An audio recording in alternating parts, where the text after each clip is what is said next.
menurut Christian itu adanya Netflix itu untuk apa?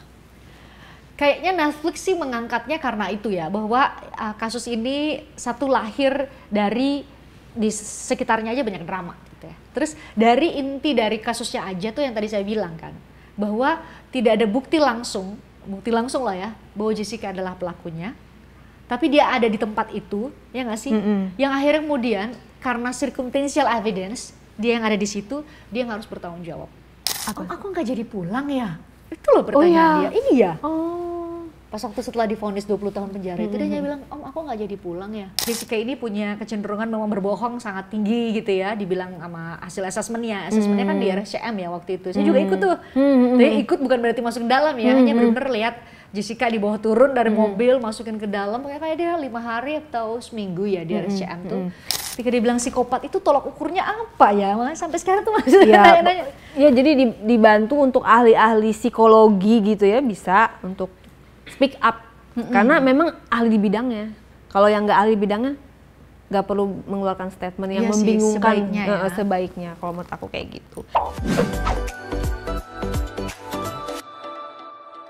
Hai Honey Bunny, ketemu lagi di Diare. Diare kali ini dipersembahkan oleh Heritage Beauty.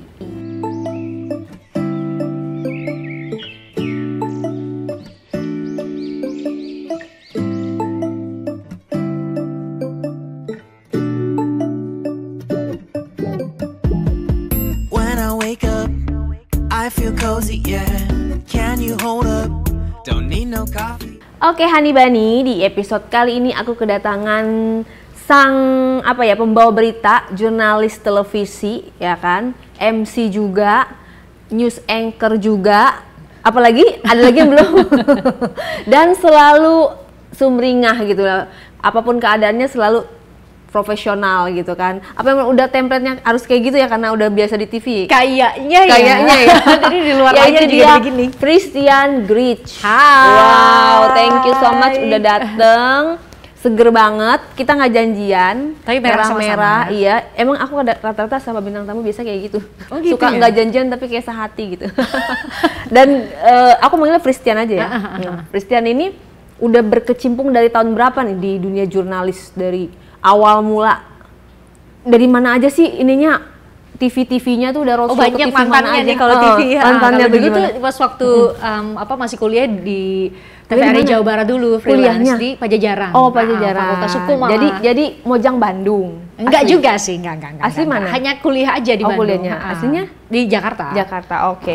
And then terus kuliah di Bandung, Fakultas Hukum, terus di Fakultas Hukum. Iya, Fakultas Hukum, bukan Fakultas Ilmu Komunikasi. Iya. Nah, aku kebalik loh. Aku malah Fakultas Komunikasi.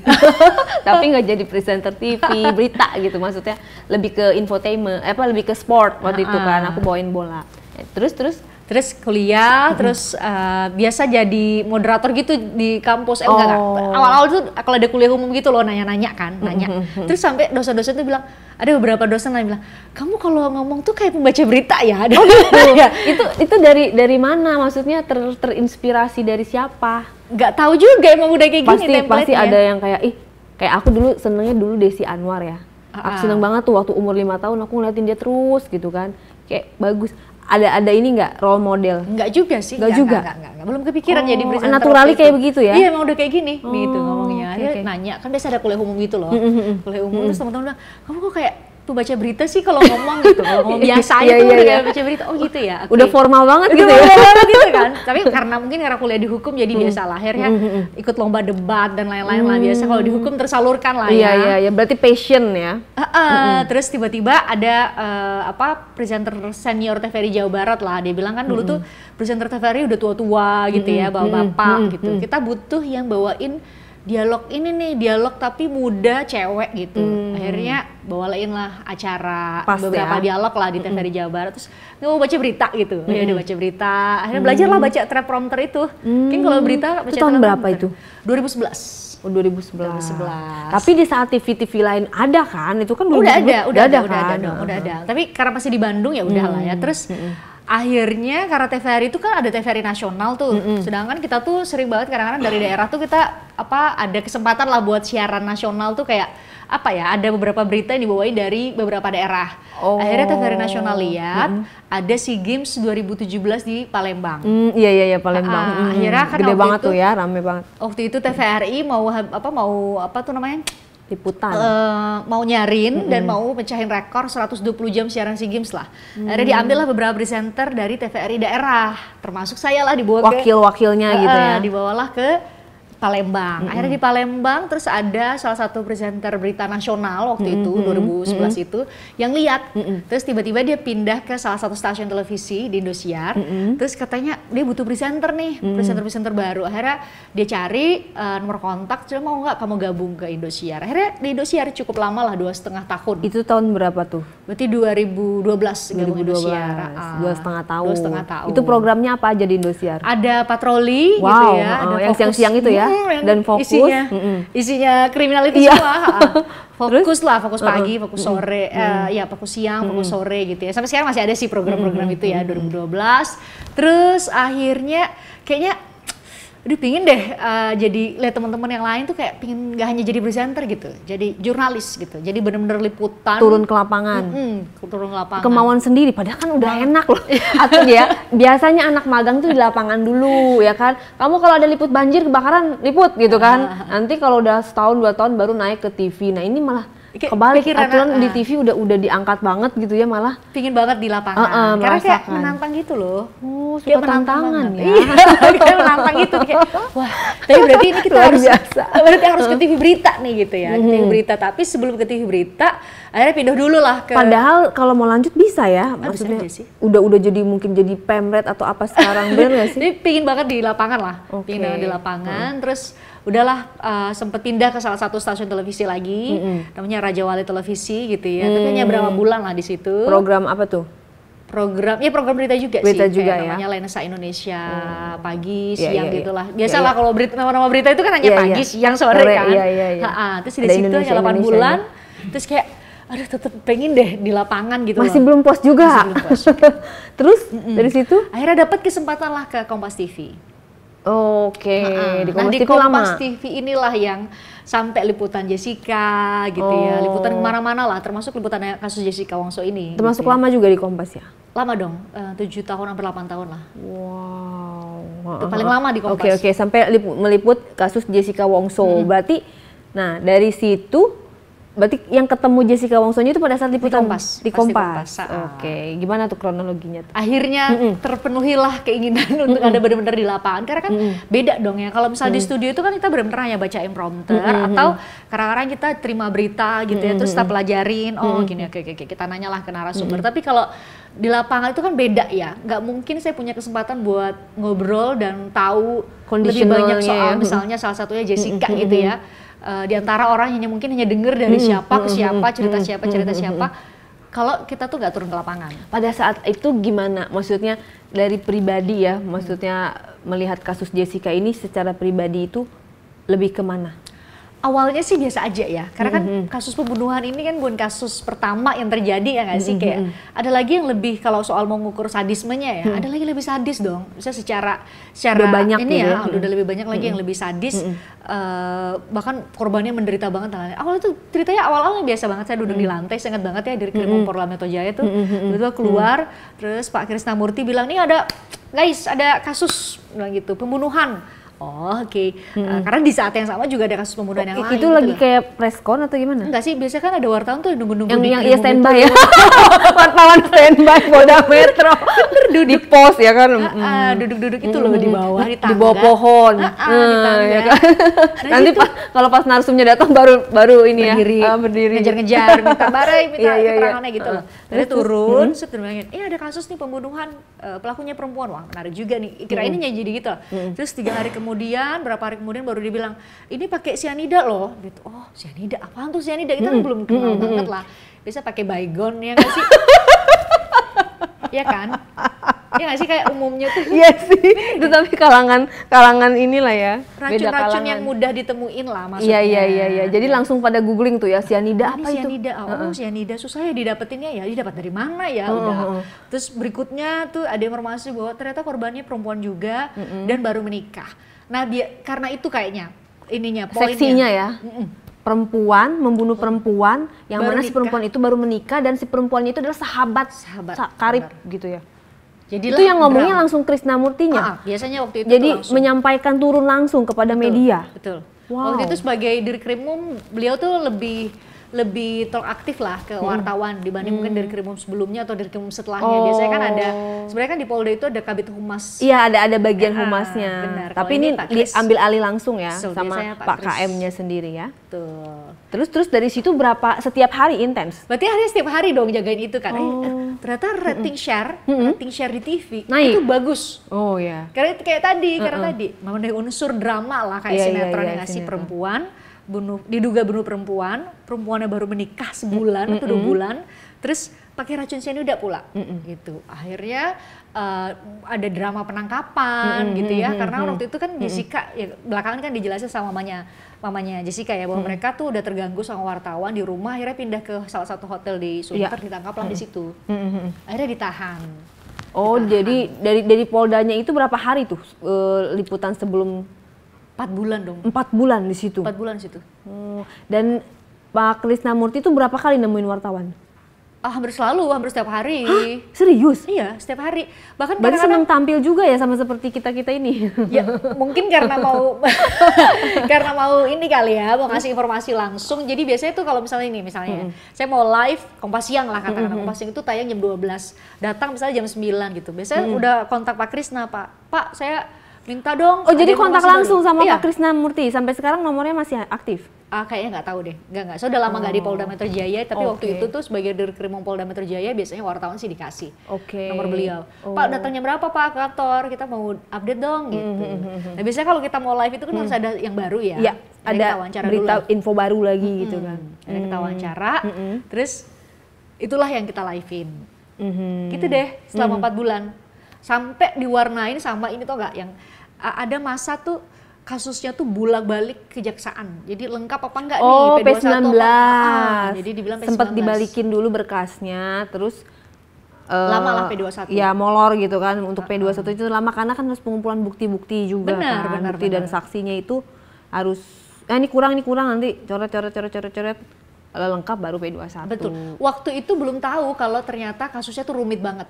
Maksudnya dalam arti bahwa karena di awal-awal penyidikan itu dibilang bahwa ini berarti kalau kita tuh dulu ya wartawan ngiranya oh ini tuh kayak telak deh bukti-buktinya. Iya. Pas waktu proses di Polda ya. Karena memang udah kayak ada CCTV-nya ada, terus gitu loh. juga apalagi Hasil sianidanya psikotes. juga ada. Nah, hasil psikotesnya gimana tuh? Nah Pak hasil Kasat? psikotesnya juga akhirnya di press-conin dong, maksudnya disampaikan ke kita dong. Bahwa, Apa tuh hasilnya? bahwa Jessica ini punya kecenderungan memang berbohong sangat tinggi gitu ya, dibilang sama hasil asesmennya. Asesmennya kan di RSCM ya waktu itu. Saya juga ikut tuh. Tapi ikut bukan berarti masuk ke dalam ya, hanya benar-benar lihat Jessica di bawah turun dari mobil, masukin ke dalam, kayak dia 5 hari atau seminggu ya di RSCM tuh. Tapi dia normal kan, tidak ada kayak yang diberitakan oleh influencer sebelah psikopat gitu. Dia ada gak asesmen tentang itu? Ada asesmen, ada nggak? Kalau psikopat nggak sampai di situ, Nggak kan? tapi bahwa dia bisa lolos dari lie detector dan lain-lain itu disampaikan ke jadi kami. hasilnya itu dia bisa lolos dari lie detector gitu. Itu disampaikan ke kami tuh. Tapi kan itu sepihak dulu nih ya, ini belum tahu nih. Jadi ceritanya tuh berbanding terbalik banget ketika udah masuk ke sidang sih. Jadi semua nih sepihak dulu nih. Iya, nggak iya, sih? iya. Karena kan hanya Krimum Polda Metro Jaya nih yang bisa ngomong. Iya. Jessica-nya pun sedikit banget ngomongnya. Minim banget ya dia. Tante pun tuh Tante Imelda Moso tuh harus dikejar-kejar, Bang Bostam paling yang masih jawab. Tapi kan nggak mungkin dia kayak di persidangan dong hadirin bukti sebaliknya. Itu belum tempatnya lah. Tapi waktu itu tuh informasinya kayak gitu, hasil asesmennya juga dia dia seperti yang digambarkan dingin ya, berdarah dingin banget gitu ya. Jadi sedangkan kalau kita tuh ngeliat dia hanya dibawa turun dari mobil atau nggak keluar dari ruang tahanan bawah tuh Cuma dibawa digiring lagi. aja gitu kan. Nah, dibawa lagi ke dalam gitu buat diperiksa. Terus dia diem aja kan. Jadi sempet terbentuk opini juga kita kayaknya dia bener deh gitu Dingin ya. gitu ya. Kayak bener deh.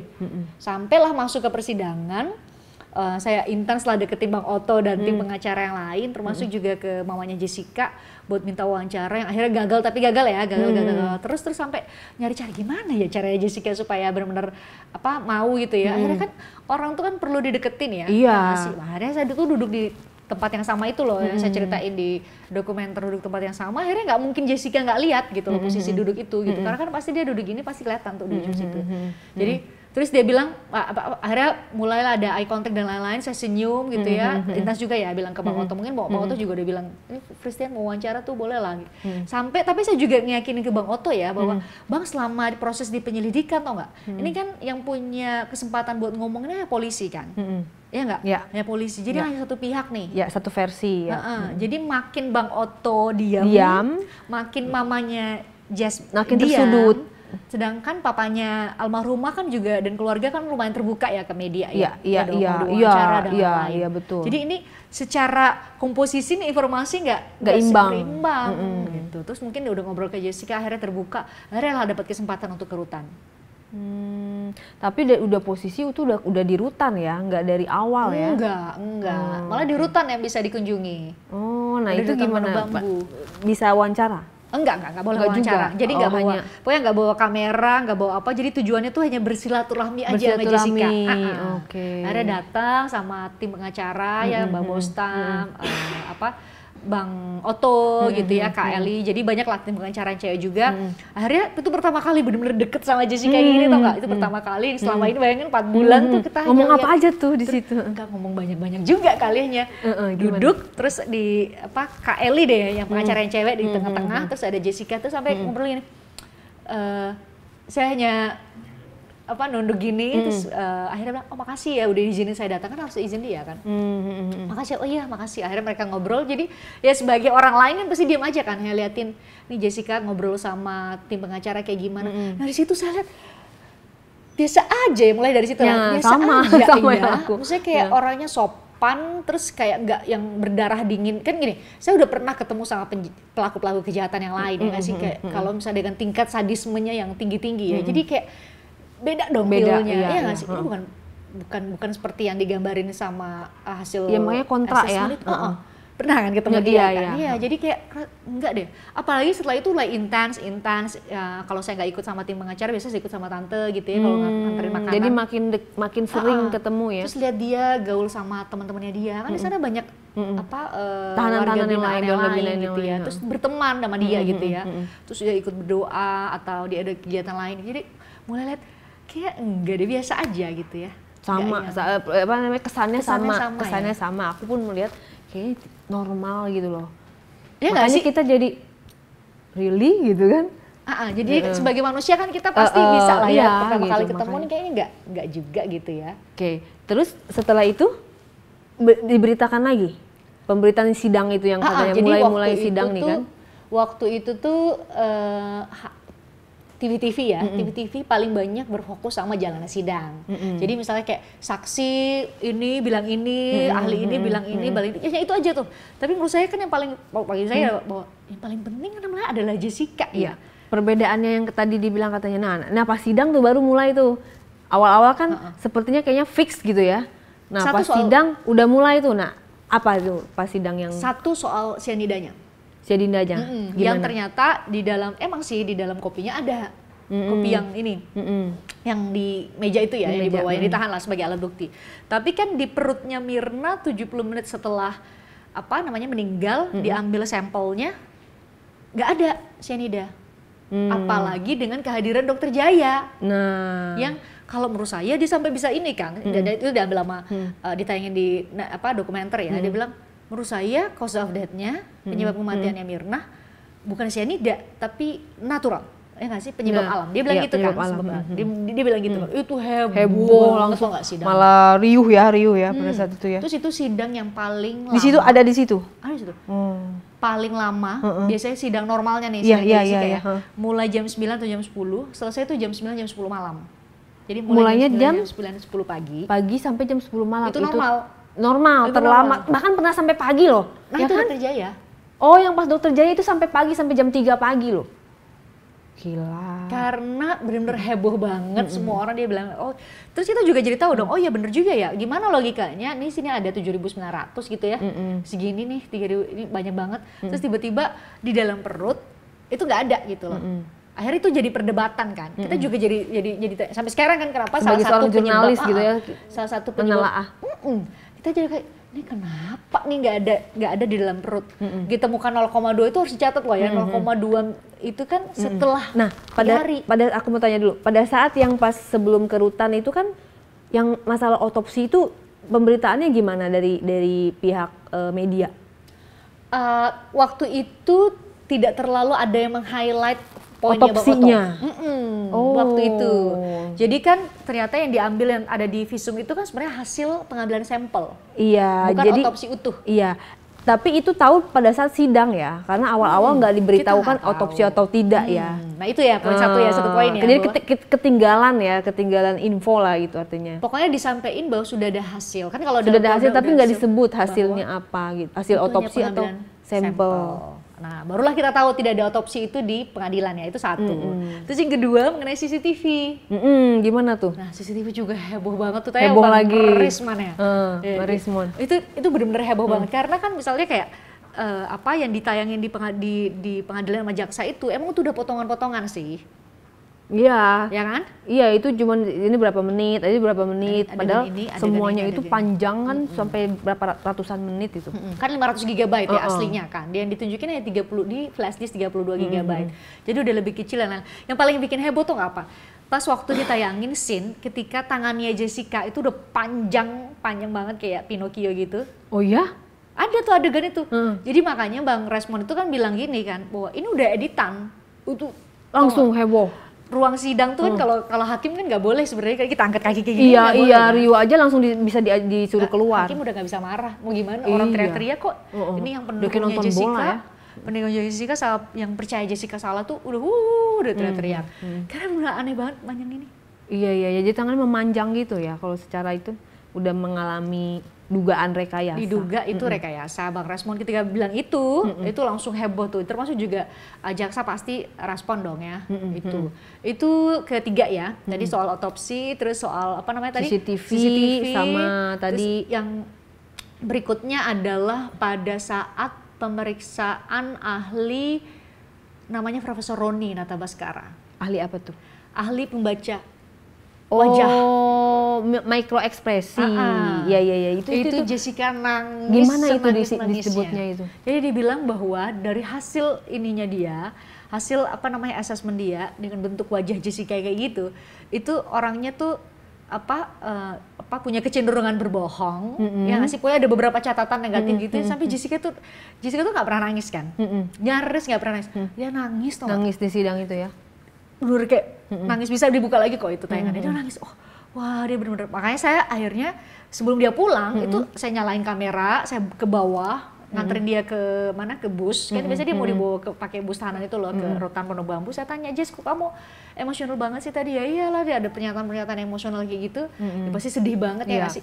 Kamu gara-gara mata kamu kayak gini terus kamu dibilang bahwa kamu kecenderungan kamu tuh kayak gini gitu loh. Dari dagunya atau dari apanya? Bentuk wajah sama mata sama dahi gitu lah, pokoknya banyak banget lah. Cenderungnya berbohong. Selain itu ada ini apalagi statement apalagi? Itu paling di highlight sih punya kecenderungan berbohong ya. Tapi maksudnya tahu dari mana sih? Tapi wajah kayak gitu banyak loh, yang panjang-panjang, yang mata sipit gitu. Sih, terus gimana dong? Tapi kan bagi aku pun makanya aku panjang juga kan, kalau dibilang sipit termasuk yang kecil juga mata kita ya. Tapi apakah jadi berbohong gara-gara itu kan nggak juga ya? Iya, lebih apa ya, lebih harus bisa diuji lagi sih, iya kan? Nah belakangan kan para ahli-ahli yang lain bilang bahwa mungkin itu udah ilmu yang sangat old banget buat ngenalin seseorang sih. Ya kan kalau di hukum tuh ada namanya kriminologi, ada viktimologi, juga belajar sih bahwa misalnya kayak bentuk leher kayak gini tuh punya kecenderungan dan lain-lain. Tapi kan itu kecenderungan ya. Iya, bukan berarti bahwa dia bisa dipukul rata fix dia begitu gitu ya. Tapi kan bagi Jessica itu menyakitkan ya. Dia nangis dong. Itu. Dan banyak hal lain yang bikin heboh tuh sidangnya 32 kali persidangan. Oke, jadi menyiarkan berapa setiap hari tuh selama 4 bulan, selama 6 bulan atau setahun? Selama 3 Menyiarkan. bulan kalau gitu. 3 bulan. 3 bulan tuh kan 32 kali persidangan dibagi 3 bulan ya. Pokoknya 32 kali persidangan itu selama 3 bulan tuh. Menurut Christian, ada YouTuber sebelah yang di sana bilang ada kemungkinan bahwa Jessica itu psikopat menurut Christian sendiri. Yang bertemu langsung dan menyiarkan berita langsung. Nah, itu sih kadang-kadang saya bingung ya sama ada orang-orang yang nggak pernah melakukan bertemu juga belum bertemu satu gitu ya, paling utama lah ya bertemu langsung sama ngobrol Jessica. langsung belum, aku udah pernah ngobrol loh. Ya nggak sih, Aku udah pernah ngobrol gitu ya, ngobrol langsung sama Jessica.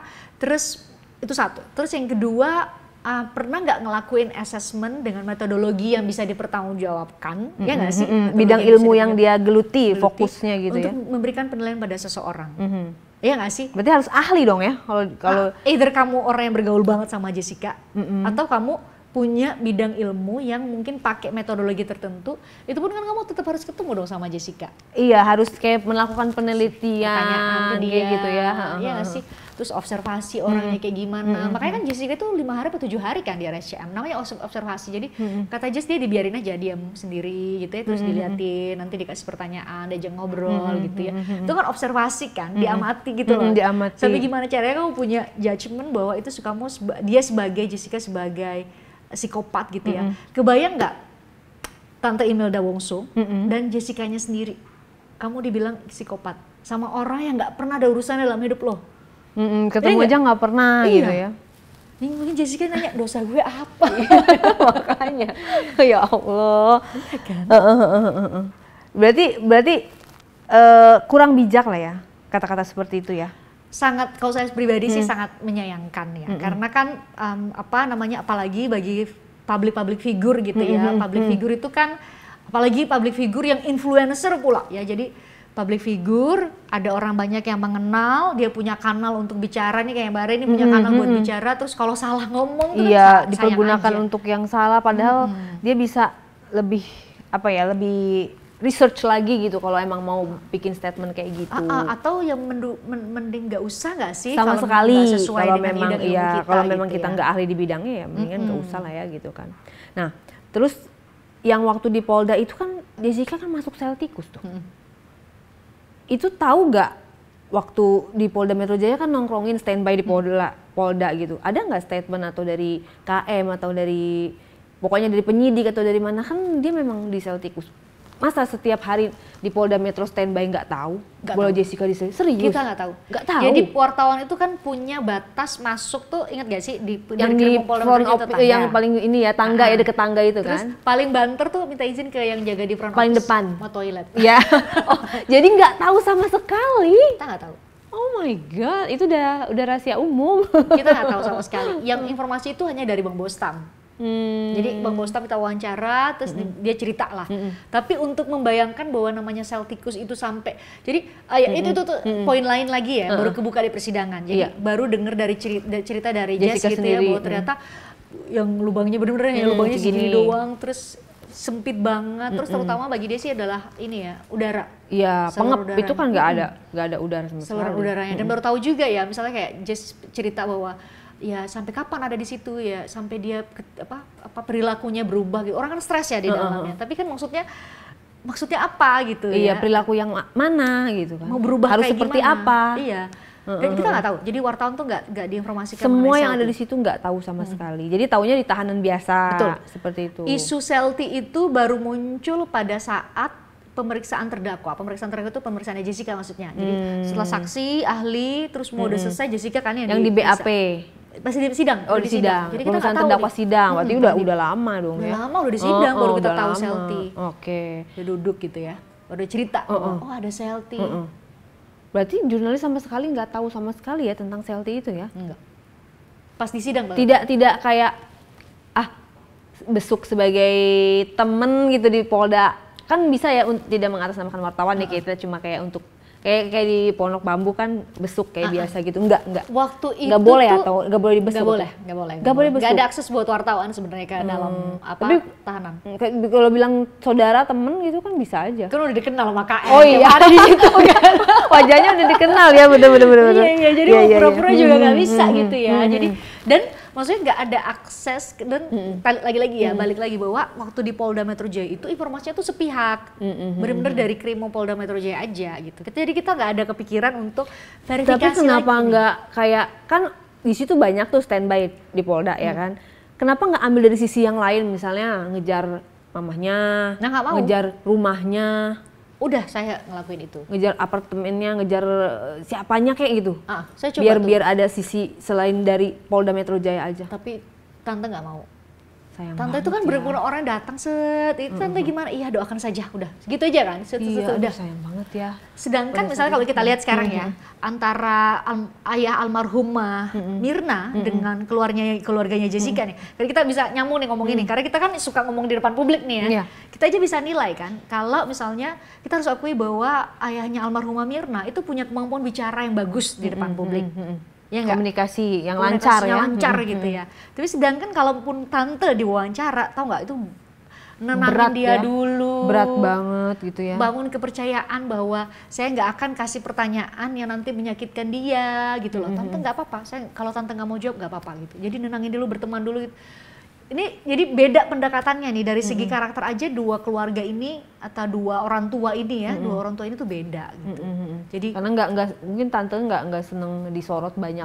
apalagi papanya Jessica Oh ya, papanya pada saat itu juga. sama sekali nggak banyak ngomong. Jadi minim informasi sekali ya tentang Minim keluarganya informasi. ya. Jadi kayak menurut saya itu yang mempengaruhi opini publik deh. Ya, Jumlah informasi dari pihak keluarga Mirna, almarhumah Mirna tuh banyak banget. Dan Polda Metro juga banyak. Plus Polda Metro Jaya, persidangan, sedangkan Jessica hanya segini. 0,0 sekiannya lah, gitu. Itu yang terjadi. Nah terus kalau dari pihak wartawan sendiri nih kan biasa pada ngumpul ya, wartawan dengan wartawan standby gitu ya. Ini menurut lu gimana? Istilahnya pergosipan di antara wartawan itu. Ini waktu kapan? Yang masih yang di Polda? waktu masih di Polda itu lebih kayak pro mana tuh? Jessica atau istilahnya kalau yang bagian standby di situ? Kak, waktu di Polda Metro Jaya bagian lu apa lu percaya Jessica itu salah atau Jessica tidak salah. Biasanya itu belum ada loh. Belum ada sama Serius. sekali. Jadi kita benar-benar nerima informasi, ini ada kasus, hari ini udah periksa siapa, apa. Jadi kayak cuma ngejalanin tugas aja gitu ya. Pas di persidangan ini Barulah. ada yang perlu kita telisik nih. Ini beberapa poin tadi. Baru Hasil kebuka otopsi nggak satu-satu ada, ya. CCTV juga begitu. Terus ternyata pemeriksaan para ahli juga bisa di-challenge sama pemeriksaan ahli-ahli yang dihadirin sama Bang Otto dan tim pengacara. Mulai nih ada pertanyaan. Terus plus lagi ya, kalau saya bergaul langsung sama Jessica, gitu ya. Dan semua hal pasti saya tanyain dong, kenapa naruh tas di sini, kenapa bergerak-gerak tuh tangan waktu di meja, kenapa harus celingak-celinguk pas waktu masuk, dan semua tuh ada jawabannya kan. Kenapa harus celingak-celinguk? Ya dia nyari tempat yang tadinya mau buat berempat. Iya, jadi semuanya sebenarnya kalau kita ada di tempat itu juga kayaknya kita akan ngelakuin yang sama deh. Iya. Artinya kalau temen terkapar, kita pasti panggil manajer, itu kenapa begitu? Kan kita penasaran gitu kan. Terus ada juga yang paniknya tiba-tiba heboh, ngedeketin, atau tiba-tiba kita yang kayak diem ya, cara orang berrespon Ekspresi. itu beda-beda gitu. Jadi menurut aku sih kalau yang hal-hal kayak gitunya itu nggak bisa nggak bisa dijudge gitu ya, nggak bisa dijudge bahwa itu wow berarti lu begitu berarti fix gitu, nggak bisa karena beda-beda orang karena beda. waktu itu dia panik kan.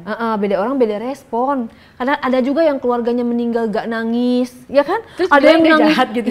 Nangisnya ada yang sampai ngaung-ngaung gitu, ada gitu kan? Ya beda-beda lah orang. Beda-beda. Nah itulah maksudnya. Tapi kan jadi semua, kalau soal konteksnya Jessica adalah jadi semua hal yang dilakuin sama Jessica itu Akhirnya pada dikait-kaitkan. akhirnya seperti itu. Termasuk pakai kacamata gitu. Hanya pakai kacamata aja nih. Saya aja tuh pakai kacamata karena Iya. di bagian itu akses sentral. Masuk ruang sidang dari jam 9 pagi. Iya. Pulang tuh saya bilang tadi kan. Pulang tuh paling cepet jam 9 jam 10 malam. AC itu kan ini banget ya, kering banget mata. Akhirnya saya pakai kacamata. Akhirnya pada saat sidang keberapa gitu ya, Jessica pakai kacamata, dibikinlah adalah framing berita bahwa Jessica pakai kacamata untuk menutupi kebohongan dia. Nah, entah dari mana tuh. Masa juga bingung nih. Ini siapa yang bikin berita ini? Sedangkan dia tidak pernah. Berarti yang pakai kacamata di Indonesia harus protes. Berarti lo tukang bohong tuh yang pakai kacamata tuh ya kan. Tadinya nggak pakai kacamata, tiba-tiba pakai kacamata, berarti kalian Hanibani ada yang mau ditutupi. Itu loh. Oh iya, segitunya ya. Apa ya, semua hal lah, semua hal. Tapi Jessica tuh kayak, kenapa sih semua hal yang dilakuin, misalnya kayak ada yang lucu misalnya di persidangan, terus dia ikut ketawa. Nggak boleh ya? Ada yang bilang, kok dia masih bisa ketawa sih dikasih kayak gitu. Ada loh. Iya. Terus dia malah katanya yang lagi rame-rame di saat mau vonis, dia malah kayak orang bingung gitu kan, kayak orang bingung. Nggak nangis, nggak sedih. Ya mungkin dia juga bingung kenapa. Oh, waktu itu dia benar-benar nggak paham juga ya. Nggak paham ya, kayak dia kayak lagi bingung gitu, kayak lagi. Karena itu juga jadi perbincangan. Satu hari sebelum vonis itu kan sebenarnya kami juga sempat ke rutan ya, dan dia sempat nanya lah ke kami gitu ya. Menurut kalian, aku besok bisa pulang nggak ya? Bukan bebas, dia nggak pakai kata bebas. Pulang gitu ya dia bilang. Aku bisa pulang nggak ya? Jadi di pikiran dia adalah setelah nanti divonis bebas sama hakim tuh langsung pulang gitu loh. Iya, gitu. still yakin banget gitu ya bahwa ya udah kita kayak gue nggak ngelakuin apa-apa, mungkin bisa pulang gitu loh. Gimana? Aku besok bisa pulang nggak? Akhirnya ditanyalah ke Om Oto, kan manggilnya Om Oto ya.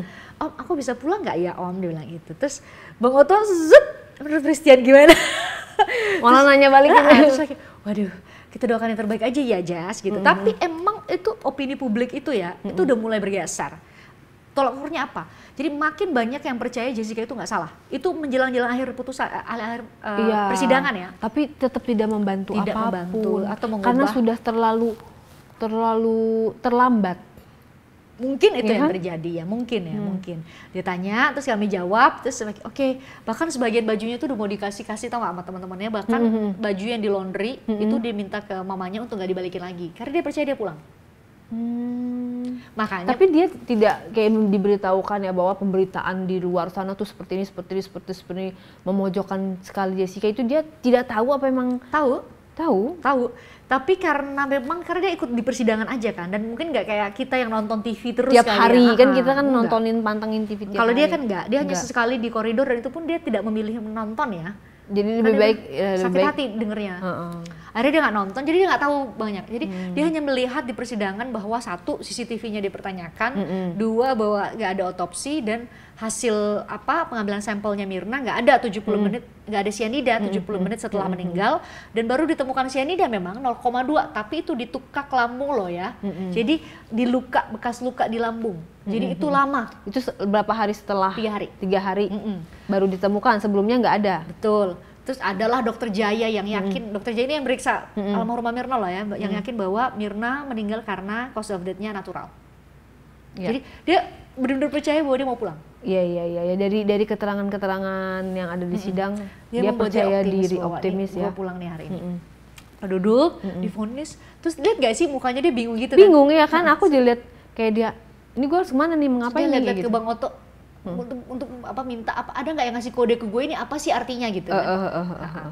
Ditambah lagi dia memang gini, kita aja nih, saya aja nih yang setiap hari di persidangan, orang-orang harus benar-benar denger banget yang namanya kata-katanya hakim, karena kan bahasa Indonesia hukum itu panjang, gak sih?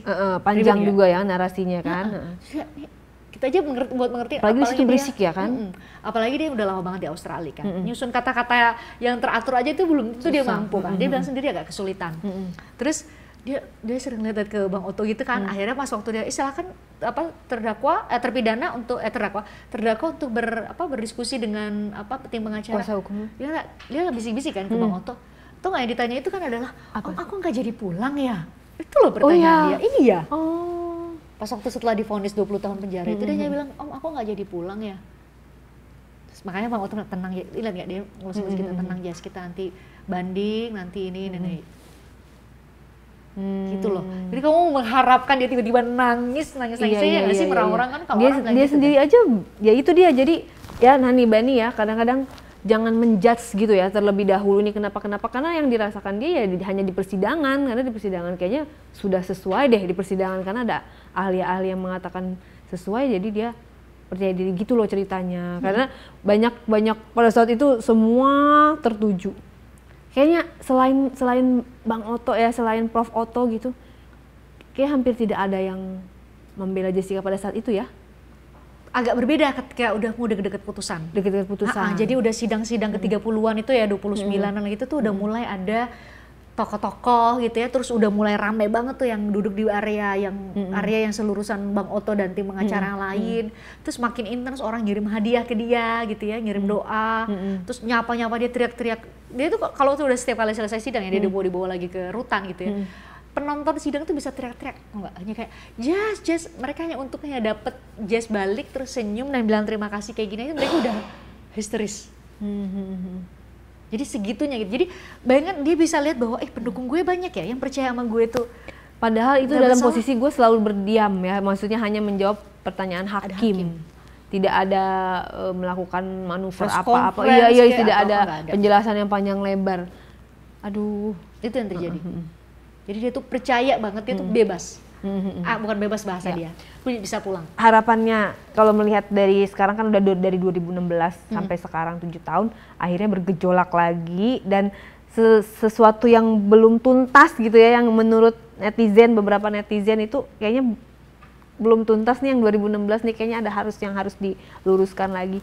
Kalau menurut Christian sendiri seperti apa, harapannya seperti apa, dan melihat pemberitaan sekarang dan tindakan-tindakan dari kuasa hukum yang dilakukan gitu ya, seperti apa prediksi goalsnya gitu ke depannya? Bakalan ada secercah harapan perubahan kah?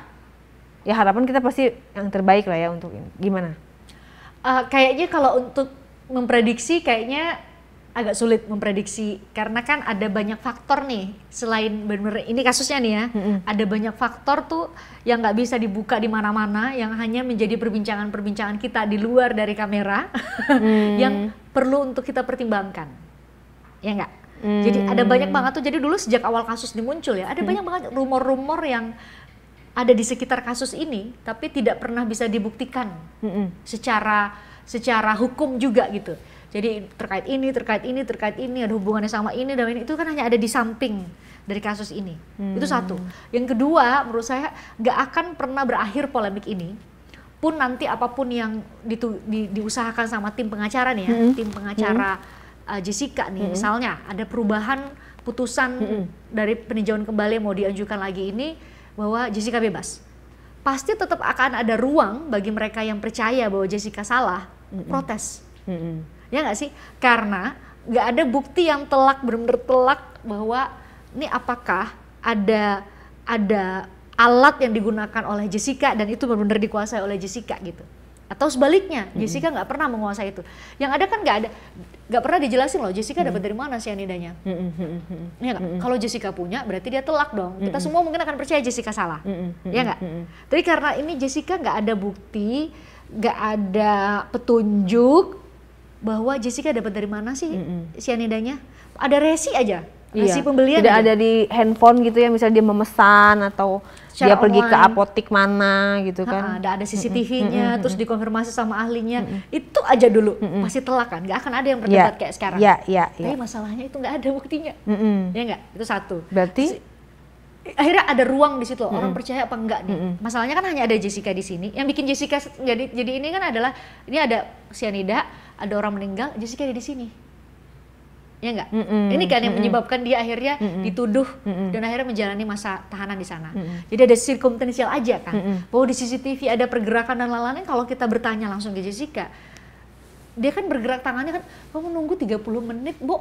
Masa tangan gini aja di atas meja, ya pasti gerak kan. Atau itu dia balas grup WA gitu. Terus atau misalnya kayak jenis pembunuhan atau kasus pembunuhan yang lain lah. Pakai pistol misalnya. Ya kan kayak kasus Verdi Sambo. Oh, pistolnya ada, bubuk mesiunya ada sidik jari, dan ternyata diketahui itu Eliezer ternyata mengaku akhirnya diperintah sama Sambo. Itu kan terang benderang. Ini kalau kasusnya Jess kan enggak. CCTV-nya kabur pula. Ya enggak sih? Iya. Berarti ada peluang kan? Berarti ada ruang sebenarnya. Sebagai seorang jurnalis dan kuliah hukum ya, maksudnya sarjana hukum, seperti apa melihatnya? Sederhananya bahwa tidak ada bukti langsung bahwa itu adalah Jessica, tapi tidak ada bukti langsung juga yang bisa membebaskan Jessica. Tidak ada bukti langsung. Tapi kalau misalnya kan bisa aja nih kuasa hukum melaporkan pihak-pihak yang kayaknya diduga kayak CCTV-nya dikosongkan, dihilangkan gitu, seperti DVR-nya dihilangkan, diperiksa kembali gitu. Akhirnya kasus ini dibuka kembali, akhirnya satu-satu orang yang diduga menghilangkan barang bukti diperiksa kembali, semua yang ada hubungannya dengan kasus di Jessica 2016 yang menjadi bias itu diperiksa kembali.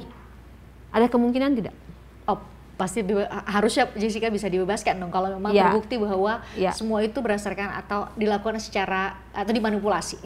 Itu suatu hal. Tapi ada yang menarik sih sebenarnya. Gimana? Jadi saya waktu diwawancara sama teman-teman dari Netflix itu udah gitu ya. Tapi para produser Netflix itu ada pertanyaan yang menurut saya juga ini saya termasuk wartawan yang salah juga nih 2016 ya. Kenapa selama persidangan hakim tidak pernah membahas mengenai medical recordnya Myrna? Untuk membuka peluang bahwa apakah Myrna memang punya penyakit. Tapi katanya bener gak yang dibilang katanya punya penyakit asam lambung yang kuat itu? Nah masalahnya kan gak pernah dibuka medical recordnya. Oh ya, selama dia di kedokterannya ya. Jadi malah kan pengadilan punya wewenang ya untuk minta medical record, apalagi almarhumah sudah meninggal. Di seluruh rumah sakit yang pernah dia datangi gitu ya. Dibuka medical recordnya, dia punya penyakit apa yang mungkin bisa jadi penyebab dia hilang nyawanya, ya nggak sih? Ditanya tuh sama produser Netflix, kalian pernah nggak sebagai jurnalis tuh terpikir nggak buat itu? Udah terpikir pada saat itu, karena terlalu fokus di persidangan dan di Polda Metro. Itu. Jadi makanya kayaknya perlu untuk sama-sama misalnya kita pikirin. Perlu untuk jurnalis semua juga melek hukum, bener nggak sih? Bener. Gitu. Kalau ada, andai aja, maksudnya dibuka peluang bahwa buka medical recordnya Myrna nih, kita akan mungkin lebih terang lagi. Sebenarnya Myrnanya sendiri punya penyakit nggak yang kira-kira mungkin membuat trigger gitu ya, supaya kenapa dia bisa jatuh. Atau dia mungkin kena serangan apa itu tapi tidak sama sekali. Maka saya bilang, wah hebat juga nih produser Netflix 7 tahun ini kemana aja? Gak kepikiran sama sekali. Tim pengacara pun tidak membahas itu. Semua orang tidak membahas itu, jaksa nggak bahas itu, hakim nggak bahas itu, jurnalis nggak bahas itu. Begitu fokus aja sama yang namanya ini ada sianida di gelas gitu. ini, di perut nggak ada. Malah kalau di sini ada sianida terus di perut nggak ada, kita buka peluang lain dong.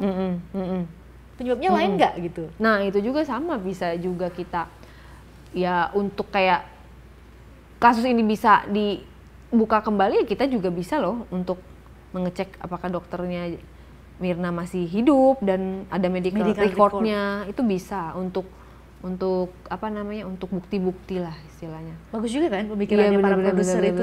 Apalagi yang tidak terpikirkan. Itu kayaknya yang paling telak, dan paling nusuk, kayak jelek banget loh bagi saya. Iya juga ya, kok gue jurnalis dulu tuh nggak terpikir buat geser dikit fokusnya, jangan hanya di ruang sidang. Lu buka dan minta medical record atau setidaknya tanyalah, coba cari deh medical record tuh, apalagi udah meninggal ya, seharusnya mungkin bisa dibuka karena tuh udah nggak jadi data pribadi lagi. Kalau kita yang masih hidup masih. Iya, dan kalau untuk kepentingan pemeriksaan kepolisian kan boleh kan gitu. Gak ada kan yang pikiran tuh 2016. Iya juga ya. Itu untuk membuka kemungkinan apakah ada cause of death, penyebab mati atau meninggalnya Myrna yang lain.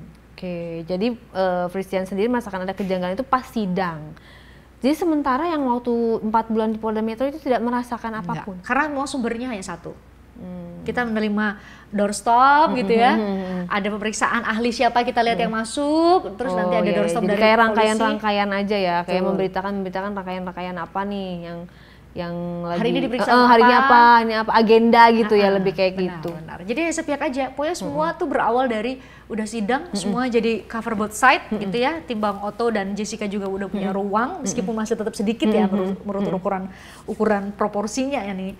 Tapi itu cukup mengubah loh. Karena yang dukung atau percaya Jessica tidak salah itu 2016 aja. Nggak hanya sekarang loh. 2016 aja itu udah banyak. Udah banyak, masuk ke 50-50 atau masih kurang? Menjelang putusan itu bisa dibilang 50-50. Kalau dibandingkan sekarang? Kayaknya lebih banyak kalau dilihat. Tapi perlu media monitoring buat lihat ya. Tapi kalau dilihat di TikTok saya lihat ya, ada jaksa, ada ahli yang diperiksa lagi ya, tanya-tanya lah di podcast-podcast. Keluar ya semua ya. Semua psikolog ya? Keluar, dokter, ahli kimia keluar gitu. Jadi semua yang salah yang kita omongin nih dikoreksi dong sama ahli-ahlinya. Lebih kritis ya. Kenapa nggak dulu gitu ya? Tapi dulu kan belum ada TikTok. Iya, karena sosial media juga terbatas dan jam sidangnya itu malam sekali loh. Terus kayaknya nggak semua orang nonton sidang ya dulu. Iya, iya. Kalau sekarang kayaknya semua orang tuh, saya juga heran ya. Sidang itu kan kalau di Kompas TV aja tuh 170 jam.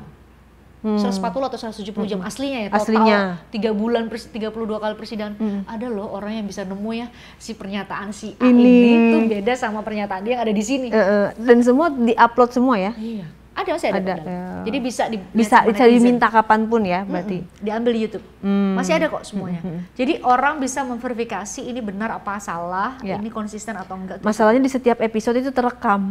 Ya kan? Bener. Khusus yang sidang Jessica ini. Betul. Karena itu adalah jadi kasusnya Jessica ini adalah kasus hukum pertama di Indonesia yang disiarkan secara live hampir oleh semua stasiun televisi.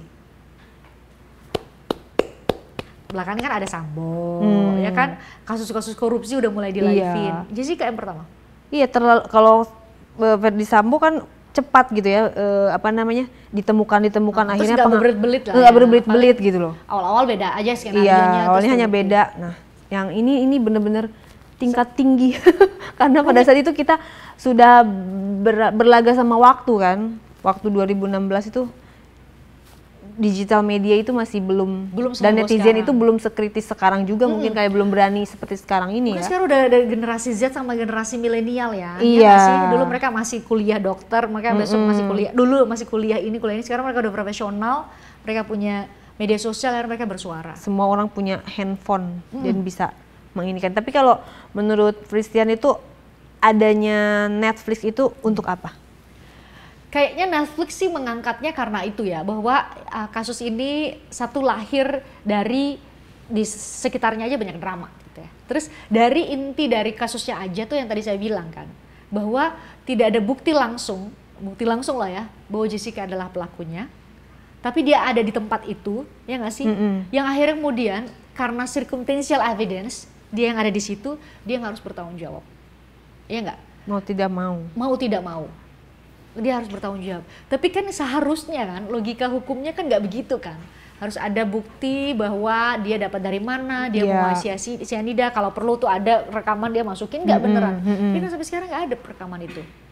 Rekaman yang belakangan dimunculin sama Pak Edi itu kan tangan terpotong gini. Yang kalau menurut ahli telematika Abimanyu kan harusnya ada CCTV lain dong memperlihatkan bener nggak diambil dari sini atau diambil dari sini. Bener kan nggak itu juga dia gitu ya, wajah dia. jangan-jangan tangan orang lain misalnya. Kita kan perlu kritis juga. Iya.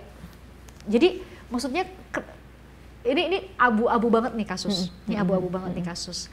Yang akhirnya membuat nih kita semua nih akan punya pendapat tergantung pada suplai informasi yang kita punya. Misalnya kayak saya punya suplai informasi karena saya menggali ke Jessica, ya nggak? Saya menggali Jessica, saya memberi waktu dan fokus untuk tahu lebih banyak soal Jessica sehingga ada sudut pandang lain ketimbang dari orang-orang yang mungkin hanya nonton sesekali, ya nggak? Nonton sesekali atau denger ceritanya si ini, ya nggak? Kan ada tuh sampai salah menyampaikan bahwa Jessica 3 hari sebelumnya tuh udah ke Olivier. Padahal tidak pernah ada loh itu. Buktinya nggak ada. Di persidangan juga nggak ada tuh. Dia tidak pernah ada. Yang pernah itu adalah 2 minggu sebelumnya almarhumah Mirna sama kembarannya sempat ke Olivier. Oh, malah itu dari pihak Mirna dan kembarannya yang pernah ya. Pernah, gitu. 2 minggu sebelum kejadian. 2 minggu sebelum kejadian. Itu yang gitu-gitu kan salah ya. Jadi sedangkan itu mengemuka ke publik fatal loh. ya.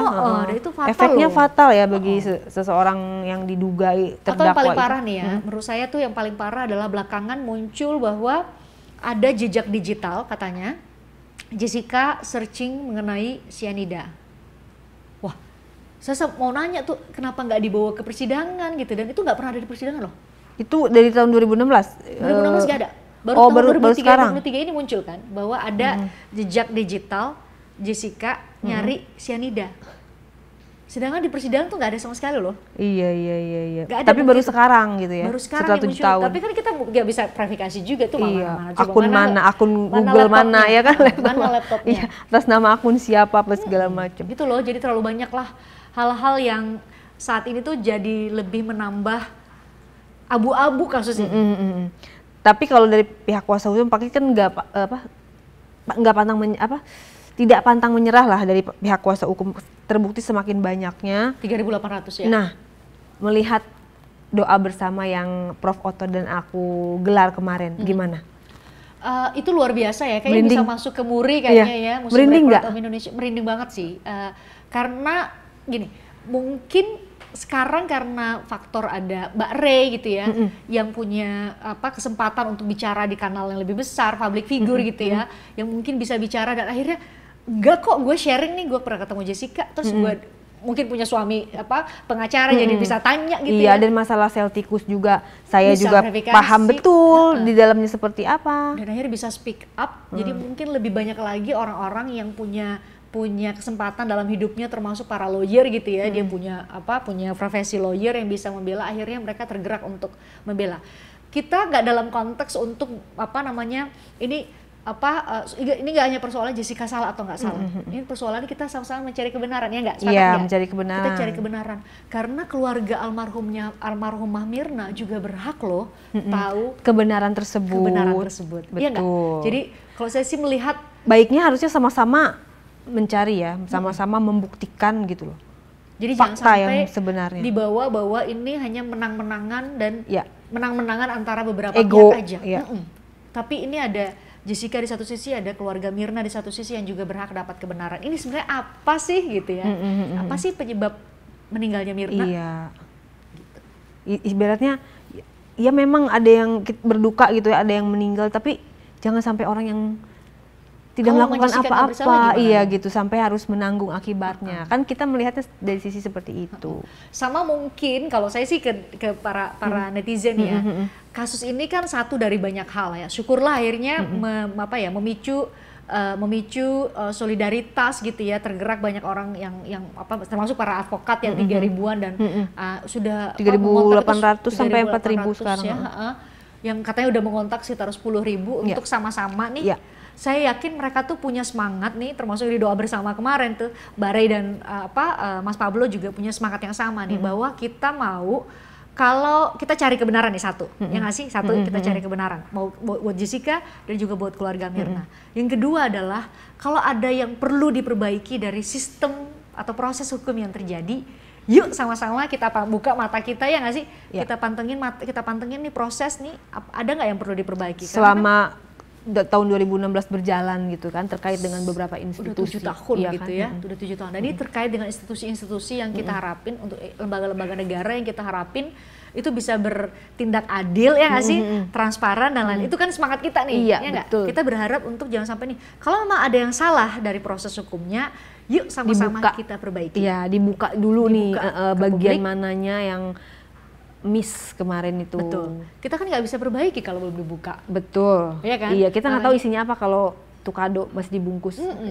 Makanya sebenarnya upaya-upaya yang dilakukan sama ribuan advokat untuk menjadi kuasa hukumnya Jessica sih, sebenarnya kalau saya ya harapannya ini bisa menjadi tonggak awal ya untuk memperbaiki jika ada hal yang perlu diperbaiki, ya nggak? Ini kita lihat lagi nih, runut lagi ke belakang, ada nggak yang salah ya gitu ya, untuk sama-sama memberikan keadilan buat Jessica sama keluarganya Mirna, karena keluarga Mirna juga perlu dapat Iya, kebenaran. berhak dapat ya, kebenaran. karena keluarga korban gitu ya, seperti itu. Lihat di Google banyak sekali Christian dituding membela Jessica. Itu pada saat apa sih triggernya? Karena itu di dokumenter itu kan saya bilang itu aslinya 2,5 jam wawancaranya. Aslinya ya, Tapi pas oke. diambil part itulah saya bilang part yang awal pertama bisa komunikasi sama Jessica, sama part itu loh yang saya bilang bahwa saya menemukan sosok yang berbeda dari apa yang disebutkan atau disampaikan sama hasil asesmen psikologinya dia. Dan itu benar dong, selama 4 bulan di Polda Metro Jaya saya nggak pernah bergaul sama dia gitu ya. Saya nggak pernah, hanya lihat dia turun naik, teriakin Jess gimana tadi diperiksa apa Jess, dia main nunduk aja kan. Terus tiba-tiba punya kesempatan deket gitu ya. Pokoknya sidang, kalau lagi nggak jeda sidang tuh sehari pasti saya datang ke rutan kok. Entah itu sama mamanya atau sama tim pengacaranya atau sama Bang Bostam gitu, Bang Bostam dan istri. Sedekat itu ya. Saya sering datang terus lihat dia, hanya karena saya mau jangan sampai nih, ini kan wartawan nih, kan nggak mungkin kayak orang pada umumnya yang mungkin dia berjarak jauh sama Jessica. Justru kan kita tuh tahu kebenaran kalau kita berada ada dekat dong sama dia. menjadi bagian di situ gitu loh. Ada saya benar-benar observasi, saya bisa lihat Observasi orangnya. ya. Saya lihat orang, oh ini enggak. Maksudnya kayak Dengan lihat, kata lain ya sambil mengobservasi juga. iya dong, Iya. betul. Namanya juga wartawan Iya, jadi dong, setelah harus. observasi. Jess beneran kayak gitu enggak? Ternyata enggak juga kan. Kadang-kadang kan orang bisa berakting tapi sampai kapan sih dia bisa berakting? Saya benar-benar lihat ini kayak gini. Dia ngobrol sama temennya kayak gini. Ngobrol ke saya kayak Iya, gini. iya, iya. Cerita apa gitu ya. Nah, dengan sekarang nggak takut yang namanya kan sama institusi udah deket karena nongkrong di Polda Metro pada saat itu. Ada beberapa kita juga dapat ya telepon diplomatis, secara diplomatis yang mengatakan udah jangan bikin konten kayak gitu, nggak takut. Karena kita udah di warning, terus ada juga ya yang lain memberitakan juga ada sempet Kayak yang Mas kayak Wirang gitu ya. gitu ya. Nggak takut dengan Take down. profesi Christian yang seperti ini kan, apalagi bisa jadi nanti karirnya di TV misalnya, kan tahu sendiri kalau di TV kan dia pasti ada hal-hal yang mungkin oh jangan beritakan ini atau apa gitu, seperti itu. Jadi sebenarnya saya berpihak atau enggak ke Jessica adalah tergantung sama orangnya nih. Orang yang nanti tergantung sama apakah dia percaya Jessica salah apa enggak. Kalau orang yang percaya dia Jessica bersalah, pasti bilang saya itu enggak netral. Udah enggak di tengah. Gak netral. Karena gini, ini kan ada kebenaran nih, ya kan, fakta yang saya temukan. Saya taruh dong di sini ya. Apakah fakta-fakta itu tuh sesuai dengan ekspektasi dari yang percaya Iya. Jessica salah atau tidak percaya Jessica salah? Tampaknya nih, ya dong, dengan membawa sisi lain dari Jessica, pasti orang melihat bahwa lu belain Jessica banget sih, lu kok nggak sesuai Karena dengan tidak di luar ekspektasi mereka, nggak tidak sesuai bisa dengan memuaskan mereka yang persepsi mereka gitu yang terhadap kontra, Jessica. ya. Termasuk soal institusi kepada institusi-institusi ini ya. Saya yakin banget nih, kayak kan terkait banyak ya. Pasti di situ ada kejaksaan, di situ ada Polri, di situ ada pengadilan gitu ya. Tapi saya yakin mereka sangat memahami bahwa esensi dari kerjaan saya nih, profesi saya adalah justru juga mencari kebenaran. berpihak pada kebenaran sebenarnya, bukan pada Jessica semata. Betul. Ya. Dan kita kan nggak bisa juga menggeneralisir bahwa ada kasus Jessica terus sistem hukum kita bobrok. Kita juga mengapresiasi nih banyak banget polisi yang di ujung sana Indonesia nih, mereka tuh kerja luar biasa. Dengan total ada juga kok, Ada ya juga. banyak juga. Jaksa-jaksa yang hebat-hebat banget juga ada. Hakim-hakim juga yang hebat-hebat banget juga ada. Tapi ada juga dong oknum di setiap lembaga itu. Iya, kita harus koreksi ya, istilahnya kan kita warga negara juga loh. Kita justru Ya, karena pingin sangat yang menyayangi terbaik. institusi ini ya Iya, nggak sih? sangat menyayangi negara ini, Indonesia ini. Makanya saya yakin juga Mbak Ray dan Ya. sama Mas Pablo gerak juga kan buat bikin doa bersama kan, Ya. bukan persoalan bela Jessicaan sih, Betul. tapi ini bahwa ada hukum nih bersahabat banget sama pasti punya kenalan di kepolisian, punya kenalan di kejaksaan, punya kenalan di mana gitu ya, para pejabat-pejabat pingin kan negara ini lebih baik, pingin kan Banget, hukum negara karena ini kita lebih punya baik. generasi penerus, anak-anak, Iya cucu. Ibaratnya kalau negara ini udah kayak ada Nggak bisa perbaikan, diharapin gimana minimal kita meninggalkan anak-anak tuh Tenang, tenang, gitu loh. Bener kan? Iya, karena kenapa sih lo ini banget sama Jessie? Jessie kan bukan keluarga lo, bukan. Tapi kalau itu terjadi sama keluarga kita gimana? Iya. Kita nggak tahu loh. Oh ya kan, suatu saat amit-amit jangan sampai gitu ya. Ya lebih baik kita jadi orang yang membantu gitu ya, menegakkan kebenaran daripada kita yang ada di mengalami itu gitu Iya, loh. suatu saat kita nggak Iya, pernah tahu. kita nggak ngalamin pernah tahu. Kayak Jessica hanya 2 minggu berencana ada di Indonesia, terus ternyata 20 Liburan, iya bener. Kalau misalnya tahu gitu, mungkin kalau kata Jessica mendingan aku nggak pulang ke Indonesia untuk liburan. Kalau tahu harus kayak begini kan gitu. Nggak perlu juga ngopi-ngopi ya. Nggak perlu juga ngopi-ngopi, nggak perlu juga mesenin duluan gitu ya untuk temen kayak gitu. Iya kan, jadi maksudnya semangat kita ini harus harus dikelirin gitu ya. Ini bukan persoalan menang-menangan, lu ada di kubu mana, kamu ada di kubu mana. Jadi sama-sama nih kita cari kebenaran, kita mau jaga institusi-institusi penegak hukum supaya lebih baik lagi. Kalau memang ada yang perlu diperbaiki, yuk sama-sama kita pantengin nih, kita harus perbaiki sama-sama. Termasuk advokat-advokat ya, luar biasa banget ya. Ribuan advokat yang mau bersatu padu dari banyak daerah gitu ya. Ya, dan itu bukan cuma dari Peradi aja, dari seluruh organisasi loh. Bersatu buat mencari kebenaran. Saya yakin mereka pasti mencari kebenaran. Ini bukan persoalan, ini harus lagi tahu ini bukan persoalan kita menang apa enggak nih, tapi kebenaran terungkap atau enggak. Baik itu buat Jessica, baik itu buat keluarga Mirna. Karena mereka kedua belah pihak itu berhak banget loh dapat kebenaran. Kan udah sarjana hukum, nggak mau niat kayaknya jadi lawyer seru juga nih. Iya, mungkin bisa ya. Bisa setelah ini kayaknya mau jadi profesional lawyer ya. Karena setelah sekian banyak kasus yang diikutin selama ini sebagai jurnalis gitu ya, mungkin kalau ikut masuk ke dalam, tapi karena itu dua profesi yang bertentangan. Kalau jurnalis kan nggak boleh berpihak. Iya. Tapi kalau lawyer kan udah jelas nih, lu akan berada di sini. Membela hak hukumnya si klien. Benar. Tapi ada rencana. Ada keinginan. Ada keinginan. Ada keinginan sih. Atau lanjut sekolah S2. Oh, ada keinginan buat itu. Hukum ada juga. Buat itu ya. Kan nggak mungkin kita terus-terusan ada di layar kayak Iya, gini. iya, iya, Namanya iya, juga iya. kita nggak tahu ke depan kayak gimana ya. Jadi itu sebagai opsi juga ya. Dan terbukti walaupun saya udah milih jalur sebagai profesi sebagai jurnalis, tetap dunia hukum kayaknya narik-narik melulu ya. Iya, menarik banget sih karena itu kayaknya dunia hukum tuh kita profesi apapun tuh harus tahu tentang hukum. Bener gak? Kita pebisnis harus tahu hukum. Kita Jalan pedagang aja, jalan harus tahu. nih. Iya, bener. Di jalan tiba-tiba ada yang minta surat-surat, kita bisa tanya dong, Pak, Iya. Bapak sebentar, Bapak Korlantas atau Iya. apa gitu. Masuk pekarangan rumah kita tanpa izin aja ternyata salah gitu kan. Tapi kalau kita nggak ngerti, nggak tahu gitu. Boleh-boleh aja. Dan itu penting ya aspek hukum dalam kehidupan kita sehari-hari. Aku pun tertarik. Gimana kalau kita Sekolah ya? bareng-bareng ya? Kayak gitu. Nah, kalau papahnya Myrna sendiri pernah mewawancarai? Saya? Ya, selama dari 2016. Kalau 2016 sering 2016 itu Berarti deket kenal juga ya? dekat Kenal dong. juga. Dan bahkan 2021 ya kayaknya saya papasan sama beliau ya di salah satu mall di Jakarta Pusat, dan beliau iya, manggil Fris.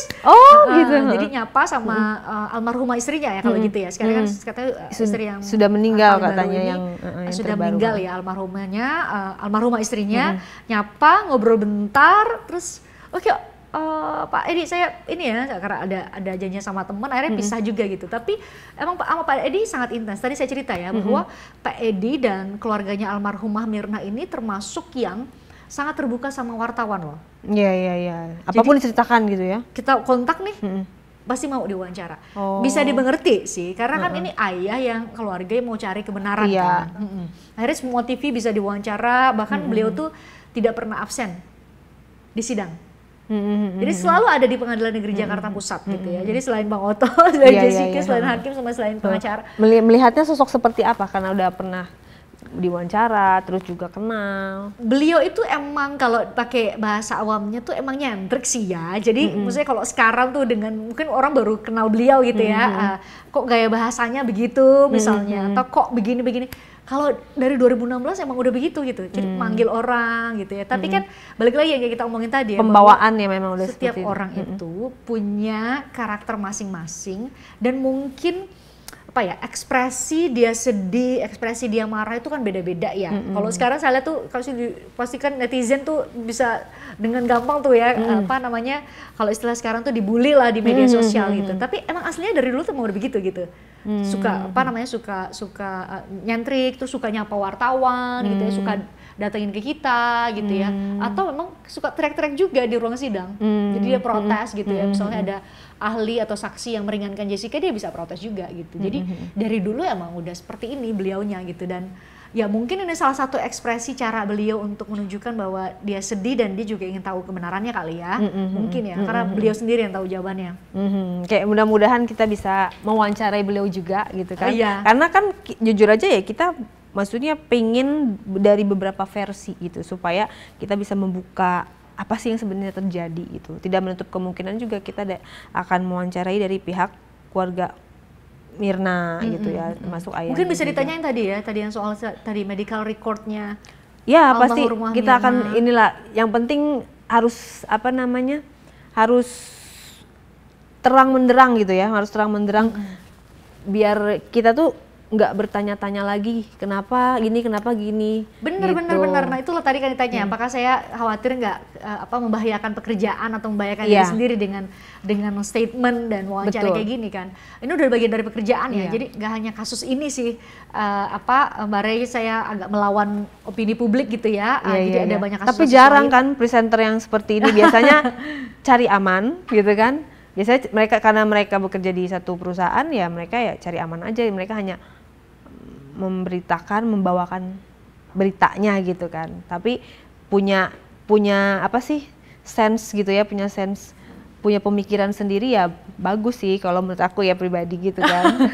Jadi ya udah biasa juga sebenarnya dapat intimidasi lah, ditelepon lah. Oh gitu ya, udah biasa. Lagi on air Berarti ada yang nelfon. nyalinya cukup ya, nyalinya cukup kuat cukup juga ya? teruji lah di karena kalau dulu liputan ke daerah konflik gitu loh. Iya. Benar dari awal karena suka tantangan itu malah cenderung yang berat-berat ini yang dipelajari ya kasus seperti ini. Kasus hukum atau kasus politik, dan itu lagi sih saya percaya bahwa semua institusi ini bapak-bapak pejabat itu juga ya mungkin bisa sama-sama kita lurusin nih pemikiran kita bahwa tujuan kita adalah bukan persoalan berpihak kemana dan siapa nih, tapi sama-sama kita cari kebenaran. Saya yakin Polri, jaksa, pengadilan juga pasti akan mengerti ya apa yang kita lakukan nih tujuannya itu. Oh iya, satu lagi terkait Prof Edi yang menjadi tersangka.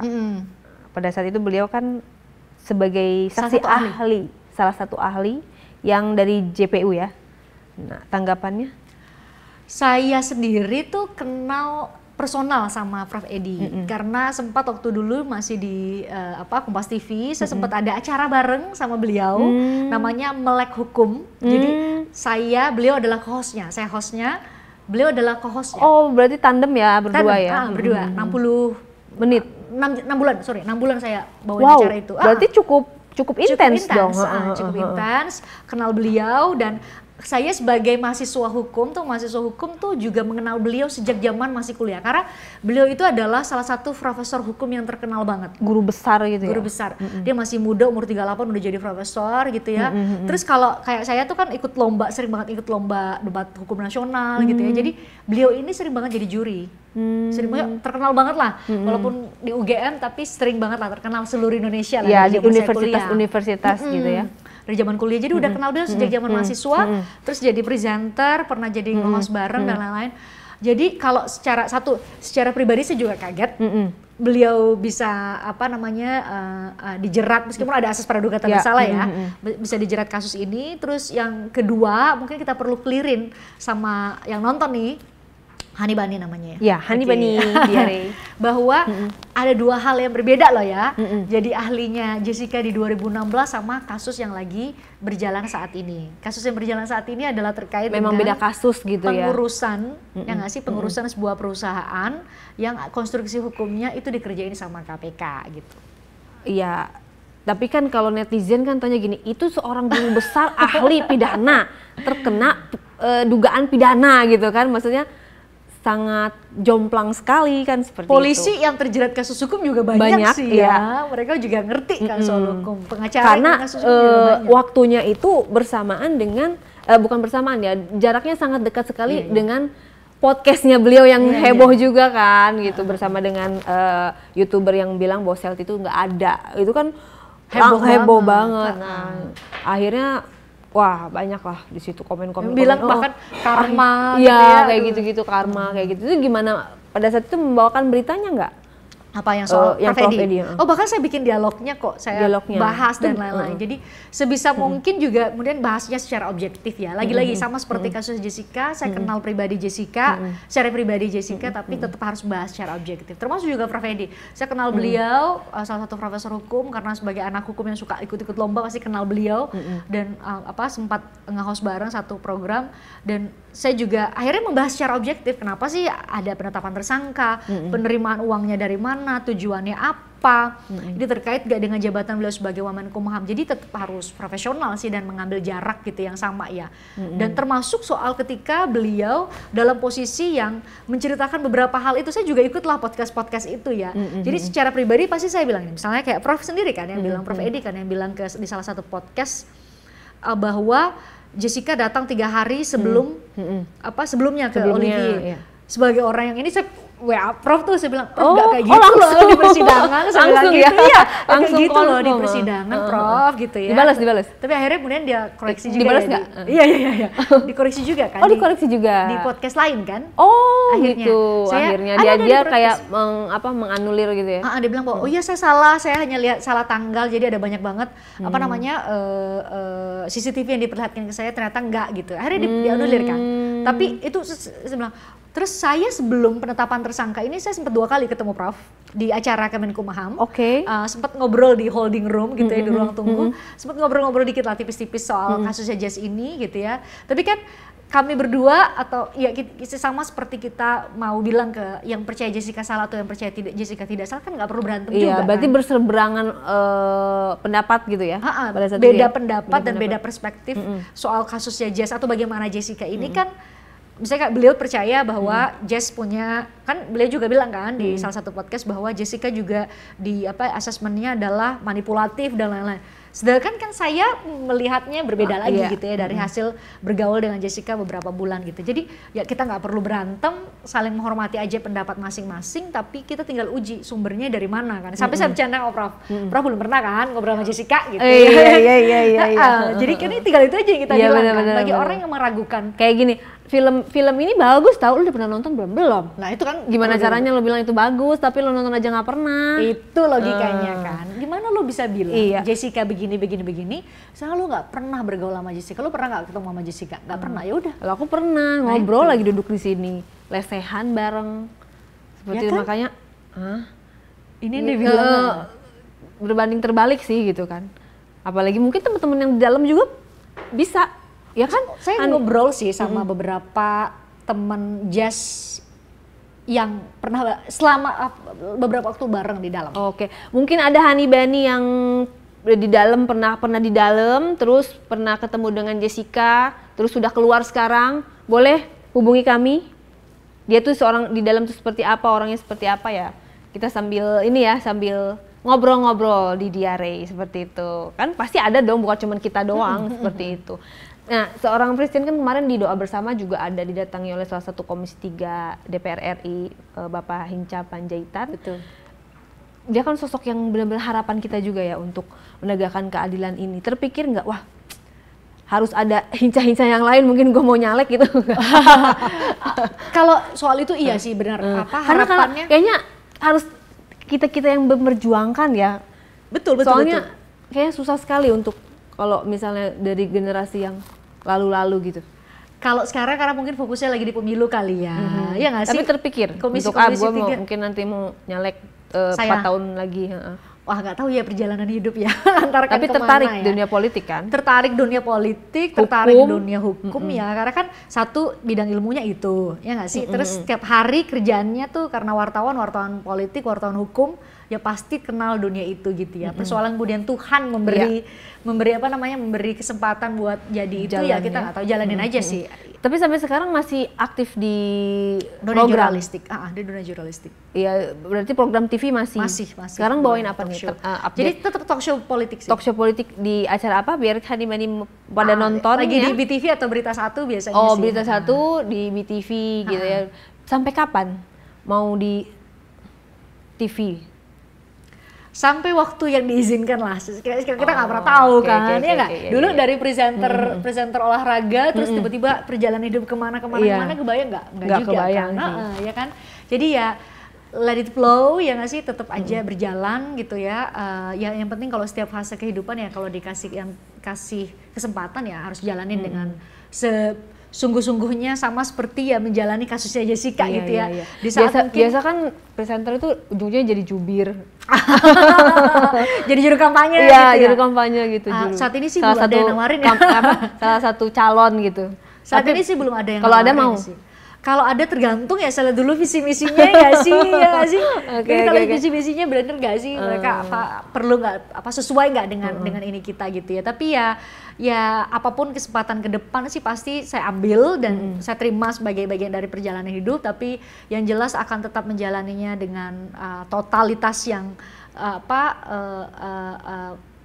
totalitas, sepenuhnya dedikasi. Ya sama dengan kasusnya Jessica kan, sebenarnya nggak punya pilihan kan. Ngapain duduk 32 kali persidangan depan?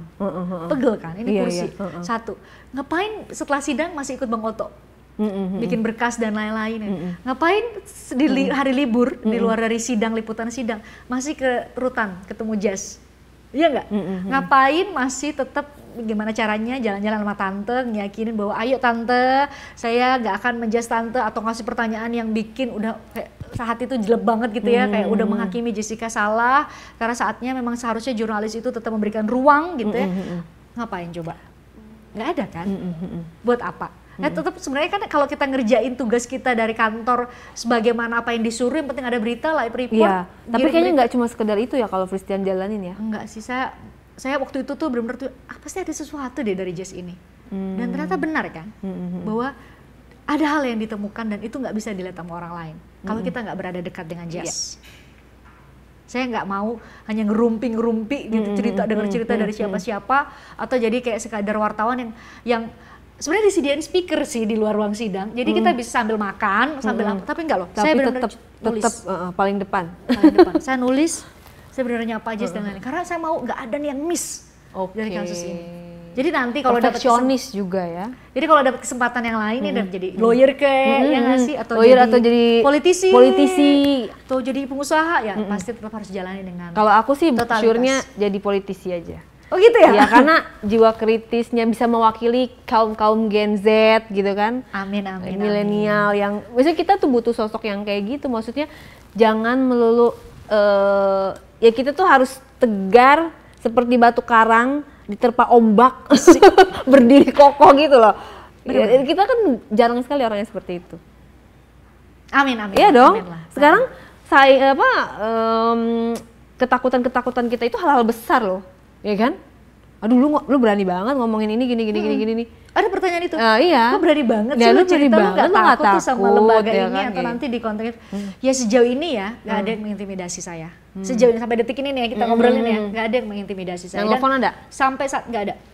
Dan sampai saat ini saya tetap masih berhubungan baik dengan institusi Polri, institusi Jaksa, karena kan kita nggak menghina lembaganya ya. Yes. Kita hanya mempertanyakan ada satu kasus hukum, kita buka lagi.